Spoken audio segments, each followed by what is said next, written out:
Joseph Hartvigsen, co-founder and CEO of OxEon Energy. We're in North Salt Lake, Utah.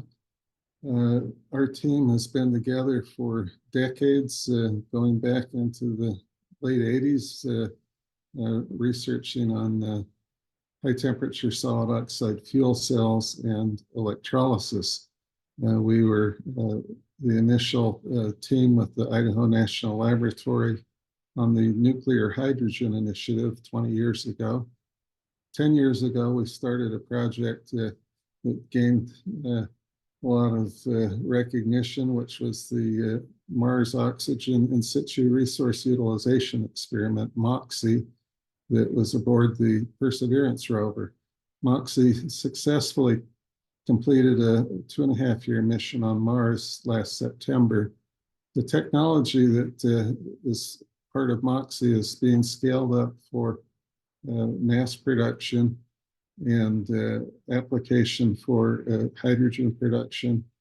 And one of the unique aspects of this technology is that the hydrogen can be used as a pure play hydrogen, or it can be used in conjunction with CO2 recycling to make synthetic replacements for fossil fuels. In that case, the synthetic fossil fuel has carbon, but it displaces CO2 that would be emitted from combusting of fossil fuels, and it will constitute a renewable or nuclear energy just using the recycled CO2 as a carrier.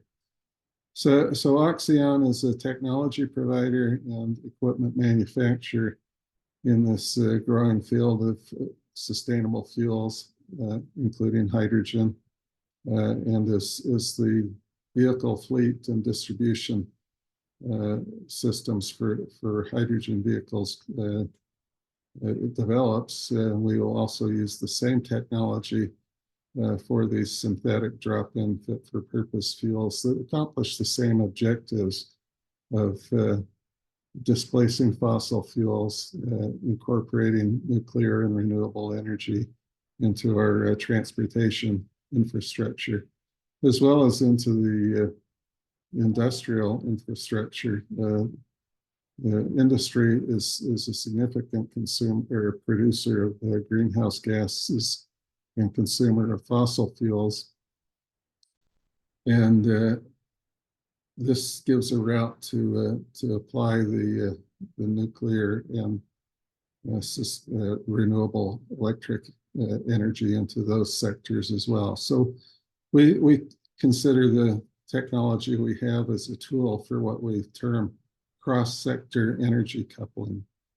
And we're in the process of scaling up manufacturing with the aid of a DOE hydrogen bipartisan infrastructure law grant of $36 million for a manufacturing facility that will produce these highly efficient solid oxide electrolyzers.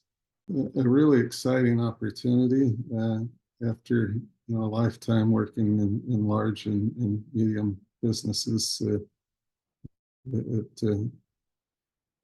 a point that many people would retire.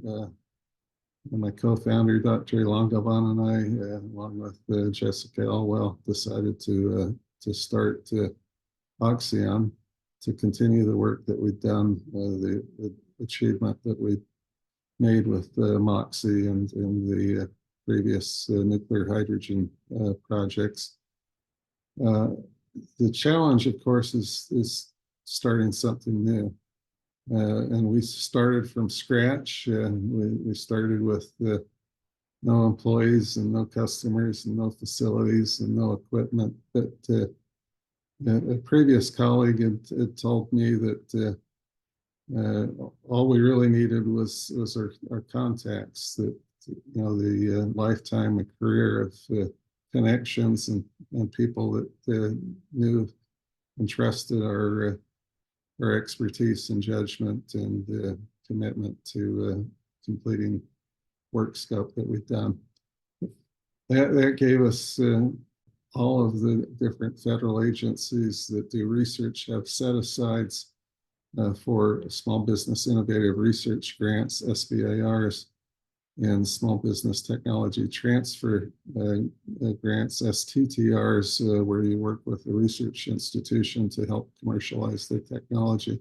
This is one of the very few ways that the people with the ideas can end up with the value from those ideas rather than the people with money walking away with all the value for those ideas. In addition, the state has been very, very helpful and supportive, and the creation of businesses. Businesses, when they're created, always start small, just like people. When they're created, start small and grow, and it's a rewarding endeavor to be involved with. My advice to any business, large or small, trying to get into the hydrogen industry is to choose applications that have multiple routes, because there's multiple opportunities for a wide range of customers, a range of product applications. The reason for this is that when we speak of hydrogen, it's a very broad umbrella, and it's an emerging industry. I like to talk more of the energy transitioning away from fossil fuels, and hydrogen is one of the tools there. But often it's couched in the term of decarbonization, and for us, what's more important is defossilization, and hydrogen is critical for that, even if we end up back producing a liquid hydrocarbon that is created using green hydrogen.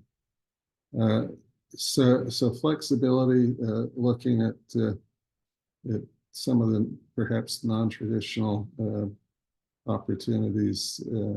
I think when people talk about clean energy, the first thing that comes to mind is rooftop solar and electric vehicles.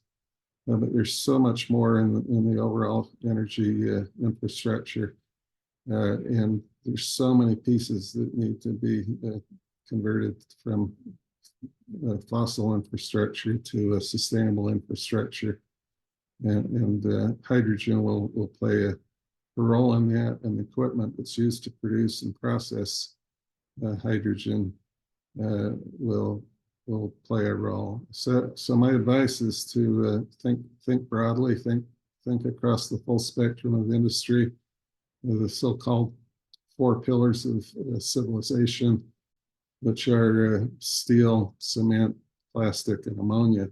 It's a material world. It seems like there was a song about that at one point, and processes that impact this material world in a way that are other than from extraction and combustion of fossil fuels, I think is where the success in this transition, because the transition is going to take decades. It's building, it's going to happen rapidly, but it's such a big problem, it's still going to take decades.